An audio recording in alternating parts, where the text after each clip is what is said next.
Hello दोस्तों, राधे राधे। कैसे हैं आप सभी लोग? मैं समझती हूँ अच्छे होंगे। तो दोस्तों, आप मेरे ब्लॉग देख ही रहे होंगे और देख भी रहे हैं। आप सभी को मैं समझती हूँ बहुत अच्छे लग रहे होंगे, क्योंकि ब्लॉग बनाने का मेरा रहस्य ये है कि समाज में संदेश अच्छा जाए और थोड़ी लोगों की सोच चेंज हो जाए। तो कुछ ना कुछ रहस्य होता है मेरे ब्लॉग में। तो दोस्तों, अगर मेरे ब्लॉग अच्छे लगते हैं तो आपको ज़्यादा से ज़्यादा शेयर सब्सक्राइब करें और वीडियो को लाइक करें और शेयर ज़्यादा से ज़्यादा करें। तो दोस्तों, अब बात करते हैं जो कि आज समाज में ये बहुत कुछ बदलाव हो रहा है और बहुत कुछ देखने को मिल रहा है जो कि असहनीय है। जैसे किधर जाऊं मैं, लव मैरिज जाऊं तो लव मैरिज में ड्रम के अंदर या कोई नदी के ऊपर अंदर फेंक रहा है, ये फेंक रही हैं, या कोई अरेंज मैरिज होती है तो कोई खाई में फेंक रहे हैं, या किसी कपल का ही पता नहीं चलता, या कुछ ना कुछ ऐसे हादसे हो रहे हैं कि बस दिल भर गया है, इतना टेंशन में आ गया है कि सहन नहीं होता ये सब। ये नहीं है कि वो बच्चा हमारा नहीं या हमने देखा नहीं तो हमें दुख नहीं होगा, क्योंकि ये इंसान है, इंसान का दुख क्या एक बच्ची भी होता है, उसका भी दुख होता है। तो दोस्तों, बड़ा ही दुख है। सबसे पहले तो मैं ये कहना चाहूँगी कि आजकल के जो माँ बाप हैं, लड़की के माँ बाप ये देखते हैं कि ये लड़का पैसे वाला है, इसके पास घर है, मकान है या नहीं है, या क्या है, ये सब देखते हैं। और लड़के वाले भी लड़की को देखते हैं कितनी पढ़ी लिखी है, क्या आता है इसको, या डिश बना लेती है या नहीं, या डांस आता है नहीं, क्या हॉबी है इसकी, क्या है। तो इन सब चीज़ों को ध्यान में ना रखते हुए हमें समाज के हिसाब से जीना होगा, जो आजकल कलयुग में चल रहा है। तो दोस्तों, लड़की वाले को ये सोचना है कि लड़का ऐसा होना चाहिए, विद्वान होना चाहिए, अपनी सनातन धर्म का, अपनी संस्कृति आनी चाहिए, अपना ज्ञान होना चाहिए, समाज में इज्जत होनी चाहिए उसकी, और अपने परिवार का एक ऐसा हिस्सा होना चाहिए जो उसकी लिए सब चाहने वाले हों, क्योंकि अच्छा नेचर होता है और जो सनातनी और अपनी संस्कृति से भरा हुआ होता है वो इंसान अच्छा ही होता है, उसके संस्कार अच्छे ही होते हैं। जिसके संस्कार अच्छे हों उसको पैसा इकट्ठा करने की कोई ज़रूरत नहीं पड़ती, चाहे कहीं चौराहे पे खड़ा कर दीजिए, वो खुद पैसा कमा करके ले आएगा और वो खुद पैसे वाला बन जाएगा। अगर मान लो आपने पैसा पहले से ही देखा कि उसके पास कितना पैसा है, कितना मकान है, कितना क्या है, तो दोस्तों उसके पास ये सब चीज़ तो ज़रूर मिलेगी। ना उसके पास सनातन धर्म होगा, ना उसके पास संस्कृति होगी, ना उसके पास संस्कार होंगे, कुछ भी नहीं होगा। जो अपनी मेन चीज़ है उसमें उसके पास कुछ भी नहीं होगा, सिर्फ पैसा, धन दौलत, जेवर होंगे। तो हमें लड़की की शादी ऐसे घर में करनी होगी जहाँ लड़के के अंदर और लड़के के परिवार वालों के अंदर संस्कार हो, शीतलता हो, झुकाव हो, व्यवहार अच्छा हो, जो समाज में उनका अच्छाई के लिए नाम। तो ये हमारी लड़की के लिए परिवार ऐसा चुनना चाहिए। ये नहीं कि धन संपत्ति वाला हो, चाहे वो लड़के 20,000 कमाता हो चाहे 50,000 कमाता हो। ऐसे ही हमें लड़की से शादी करनी है दोस्तों।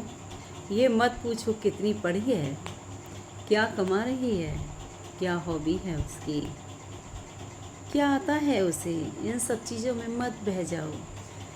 उससे ये पूछो कि अपनी संस्कृति में क्या क्या जानती हो। हमारे जो सनातन धर्म में रामायण के बारे में क्या जानते हो। पहले पेरेंट्स लड़की देखने जाते थे तो रामायण पढ़वाते थे। आपसे रामायण पढ़ना आता है? कभी पढ़ी आपने? भागवत गीता पढ़ी, शिव पुराण पढ़ी तो उसमें क्या सुना आपने, क्या देखा, उसमें से क्या सीखा, क्या क्या था। तो दोस्तों, आज के ज़माने में ये सब चीज़ पूछिए, पढ़ाई लिखाई पे मत जाइए। अगर पढ़ाई लिखाई पे जाओगे तो काटे जाओगे, मारे जाओगे, फेंके जाओगे। अगर आप रामायण और भागवत की और अपने शिव पुराण की बात करते हो और उसी के बारे में पूछते हो लड़की से, उसके ज्ञान के बारे में पूछते हो, भागवत पढ़ी तो तुमने भागवत में से तुम्हें क्या आता है, रामायण पढ़ी तो कौन कौन से पात्र क्या क्या करते हैं, उसमें तुमने क्या सीखा, और शिव पुराण पढ़ते हो तो उसमें क्या सीखा। क्योंकि यहाँ तो एक त्याग की भाषा है, रामायण में त्याग है, भागवत में भी क्या है, सब कुछ लीलाएं दिखाई जाती हैं। शिव पुराण में भी एक तरीके से त्यागी है, जो गौरा पार्वती माँ अपने पूरे राजपाट को छोड़ करके और एक सन्यासी के लिए आ जाते हैं। हर भागवत हो, चाहे शिव पुराण हो, चाहे रामायण हो, हर भागवत में, हर अपनी संस्कृति में, अपने संस्कारों में त्याग ही त्याग है। जहाँ त्याग की भावनाएं उस लड़की के अंदर होंगी, उसका कोई कुछ भी नहीं बिगाड़ सकता। उसके अंदर भाव ही भाव होगा, और जिस लड़की के अंदर भाव होगा वो कभी किसी का मर्डर नहीं कर सकती, किसी को काट नहीं सकती, किसी को ड्रम में नहीं बंद कर सकती काट के, किसी को खाई में फेंक नहीं सकती कटवा कर, किसी को नदी में नहीं फेंक सकती दोस्तों, किसी के ऊपर सरफ नहीं छिड़वा सकती मार करके। ऐसा कहीं नहीं हो सकता जहाँ लड़की के अंदर भाव भरा हो। ऐसी लड़की देखिए कि ये कितनी भावुकता है, कितनी अपनी संस्कारी है, कितने ऐसे ज्ञान है रामायण के, भागवत के, शिव पुराण के, अपने जितने भी हमारे कांड हैं उसके कितने इसको ज्ञान है। चाहे कोई भी कांड हो, हमारे बहुत सारे कांड हैं, 18 पुराण हैं, बहुत सारी किताबें हैं। किसी न किसी के घर में तो कुछ ना कुछ पढ़ी जाती होगी, लेकिन आजकल के बच्चे कोई ध्यान नहीं देते इन सब चीज़ों में। बच्चों से पूजा पाठ कराना अति आवश्यक है, क्योंकि अगर वो पूजा पाठ करेंगे तो उनके हृदय में दया की भावनाएं भरी होंगी, और जो बच्चे पूजा पाठ नहीं करेंगे उनके अंदर दया नहीं होगी। जैसा खाएंगे अन्न वैसा होगा उनका मन, जैसा पढ़ेंगे और वैसा ही सीखेंगे, जैसा देखेंगे और वैसा ही पाएंगे। तो दोस्तों ये बिल्कुल बहुत ज़रूरी है, इसीलिए आज मैं जो ज्ञान दे रही हूँ ये लाखों में एक होगा, ऐसा नहीं कि ये झूठ है, ये बिल्कुल आजमाया हुआ है। क्योंकि जो बच्चे शुरू से ही भागवत गीता, रामायण और शिव पुराण या कोई भी पुराण पढ़ते हैं, उनके अंदर एक दया भाव होती है। और जो बच्चे इन सब चीज़ों को नहीं स्वीकार करते और जो मूवी हॉरर वगैरह जो उल्टी सीधी चीज़ों को देखते हैं, उनके अंदर कोई दया भाव नहीं होता। क्योंकि लड़का हो या लड़की हो, जिसके अंदर दया भाव होगा वहाँ ऐसा स्वरूप नहीं आ सकता काटने का या फेंकने का या सर्प छोड़ने का या नदी में फेंकने का। तो दोस्तों ये बहुत ज़रूरी है, चाहे लड़का हो चाहे लड़की हो, उसको दया भाव ही सिखाएं बचपन से। क्योंकि पढ़ाई के साथ साथ उसको ये अपने संस्कार देना बहुत ज़रूरी है। अगर समाज को बचा के रखना है, अपने परिवारों को बचा के रखना है, क्योंकि एक गलती से न जाने कितने परिवार बर्बाद हो जाते हैं। और ये सोनम ने एक गलती से इसने कितने घर बर्बाद किए हैं, अपना किया, लड़के का किया, और दोस्तों के जो भी थे 4-5 उनके किए। ऐसे ही हर महिला के साथ होता है, ऐसे ही हर आदमी के साथ होता है।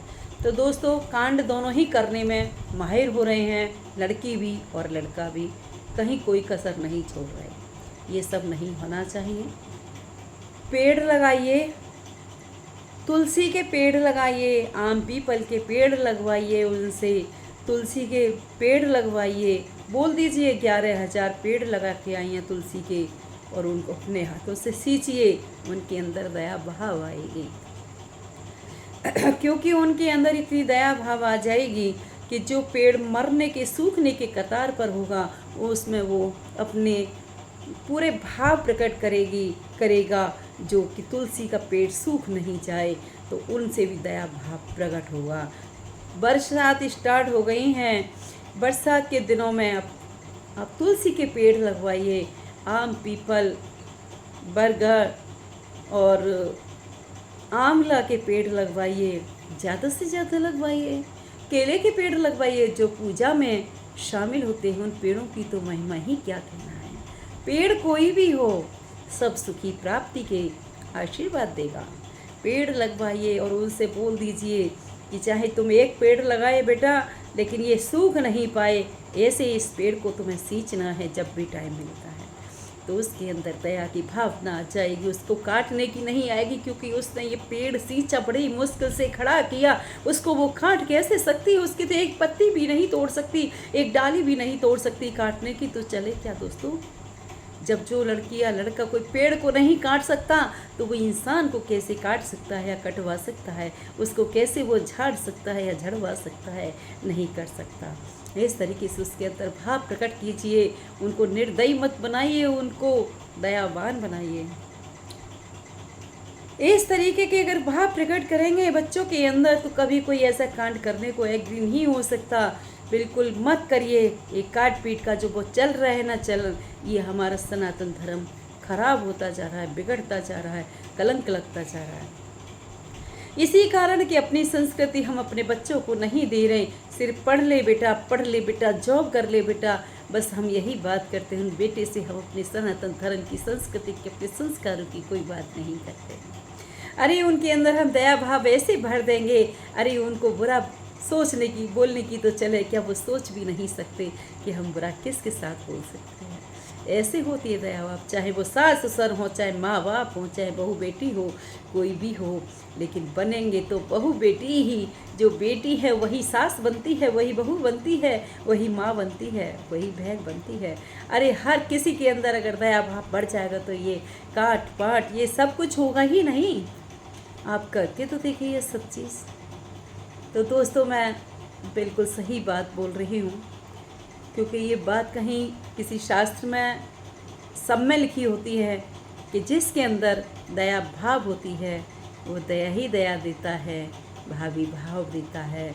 जिसके अंदर निर्दयी भरी होती है वो काट पाट ही करता है, निर्दयी देता है और वो कुछ नहीं सीखता। क्योंकि दोस्तों आजकल बहुत ज़्यादा ज़माना ख़राब चल रहा है और बड़ा दिल भर गया है इन सब चीज़ों से, सुन करके और देख करके जैसे हादसे हो रहे हैं वो अब देख ही नहीं जा रहे। तो इसीलिए आप सुधर जाओ, माँ बाप जो भी है, पेरेंट्स सभी सुधर जाइए और अपने बच्चों को अपने संस्कार, अपनी संस्कृति, अपने धर्म सिखाइए। उनको रामायण, गीता, भागवत का पाठ कराइए, शिव पुराण का पाठ कराइए। हमारे 18 पुराण हैं, उनमें से कोई भी पुराण ले लीजिए, उनका पाठ कराइए और फिर देखिए। अरे कोई भी पुराण ले लीजिए, अगर आप एक एक पुराण को उठा करके देखेंगे दोस्तों, तो अश्रुओं की धारा बहने उठने लग जाएगी। ऐसे उसमें भाव प्रकट होते हैं, कैसे कैसे पुराण होते हैं। छोटी छोटी पुस्तक ले लीजिए, आप उन्हीं को पढ़ा लीजिए। कार्तिक माह की किताब ले लीजिए, माह किताब ले लीजिए, बैसाख माह की ले लीजिए, या ये चतुर्मास की किताब ले लीजिए। सबके अंदर भावी भाव है, दयावान है। किसी किताब के अंदर निर्दया भाव नहीं है। कोई भी पाठ करा लीजिए, कोई भी पुस्तक ले लीजिए, सुंदरकांड का पाठ कराइए, उनसे डेली कराइए। समय से उठेंगे बच्चे, सुंदरकांड का पाठ करेंगे, तब स्कूल जाएंगे, तब जॉब जाएंगे। आप देखिए तो सही कितनी उनके अंदर दयावान आती है, कितनी निर्दया यहाँ से हट जाती है और अपने संस्कार बच्चे सीखेंगे और वो भावुक हो जाएंगे दोस्तों। तो बस इतना ही इस ब्लॉग पे। अगर ये सब अच्छा लग रहा हो आपको तो आप शेयर कीजिएगा ज़्यादा से ज़्यादा, जिससे कि सब लोगों के पास जाए। और कमेंट्स में राधे राधे ज़रूर लिखिएगा, ज़रूर लिखा करें दोस्तों। आपको अच्छा लगे ना लगे, लेकिन राधे राधे ज़रूर लिखिए, क्योंकि मैं सुन के पक चुकी हूँ इन सब चीज़ों को। दिमाग ख़राब होता है इन सब चीज़ों से, क्योंकि हमने कभी ना देखा ऐसा, ना कभी सुना, ना कभी सोचा कि ऐसा होना चाहिए। चाहे अपन कितने भी कष्ट सहन कर लें, लेकिन कभी ऐसा नहीं सोचना दोस्तों। एक थोड़ा दूर हो जाओ, लेकिन ऐसा काम कभी मत करो। अरे कभी भी आपको टेंशन होती है, आप सुंदरकांड का पाठ करने लग जाइए, हनुमान चालीसा का पाठ करने लग जाइए, शिव पुराण के 2 दोहा पढ़ लीजिए, रामायण के 2 दोहा पढ़ लीजिए, शांति ही शांति प्रकट हो जाएगी, आपको सारी चीज़ें खत्म हो जाएंगी दोस्तों। ऐसी चीज़ है अपनी सनातनी धर्म में, अपनी संस्कृति में और अपने संस्कारों में। कहाँ चले, क्या आजकल की लड़कियाँ हो रही हैं, क्या आजकल के पति हो रहे हैं, फटाफट बोरों में भर के फेंक दिया, अटैची में भर के फेंक रहे, कोई कहीं फेंक रहा है, कोई कहीं फेंक रहा है, कोई कुछ कर रहा है, कोई कुछ कर रहा है। तो दोस्तों अब जी भर गया है, बस ये बदनाम हो गया है। ये जो शादी का जो धर्म बंधन है, जो पवित्र बंधन है, वो बदनाम हो गया है। तो दोस्तों बस इतना ही। अगर आपको अच्छा लगे तो आप शेयर कीजिए ज़्यादा से ज़्यादा। Bye bye. और सभी लोग अपने अपने स्टेटस पे ज़रूर लगाइएगा।